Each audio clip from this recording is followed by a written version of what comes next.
कोकणातील प्रस्तावित अणुऊर्जा प्रकल्पाचा मुद्दा पुन्हा एकदा तापलाय. प्रकल्पाला विरोध आणि आंबा काजू उत्पादकांना योग्य नुकसान भरपाई मिळावी या मागण्यांसाठी आज सिंधुदुर्ग जिल्ह्यातील देवगड इथं शेतकऱ्यांनी आक्रमक भूमिका घेतली आहे.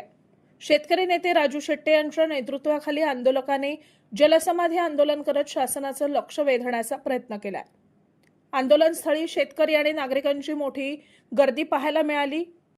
परिस्थिती नियंत्रणात राहावी यासाठी मोठा पोलीस बंदोबस्त तैनात करण्यात आला असून प्रशासन आणि आंदोलक यांच्यातील पुढील घडामोडींकडे आता संपूर्ण राज्याचं लक्ष लागलंय.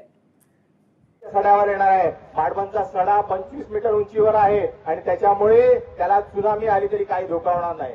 काकोडकर एक खोटं सांगत होते, दिशाभूल करत होते. आम्ही स्पष्टपणे त्यांना विचारलं, तुम्ही एन्व्हायरमेंट इम्पॅक्ट असेसमेंट जो लिहिलेला आहे जैतापूरचा, त्याच्यामध्ये स्पष्टपणे म्हटलेलं होतं की जैतापूरचा माडबनचा सडा जो आहे तो लॅटराईटचा म्हणजे जांभ्या दगडाचा आहे. जांभा दगडा ठिसूळ असतो, त्याच्यावर एवढे अवाढव्य प्लॅन्स येऊ शकत नाही. त्यामुळे संपूर्ण फक्त लोकांना जनतेला खोटं बोलायचं, रेटून बोलायचं कशासाठी?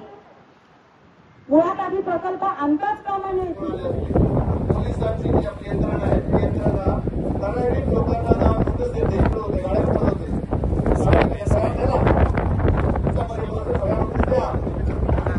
जे कोण आले की फोन कुठे झाले आता पुढे एखाद्या कोणी आले घालत नाही.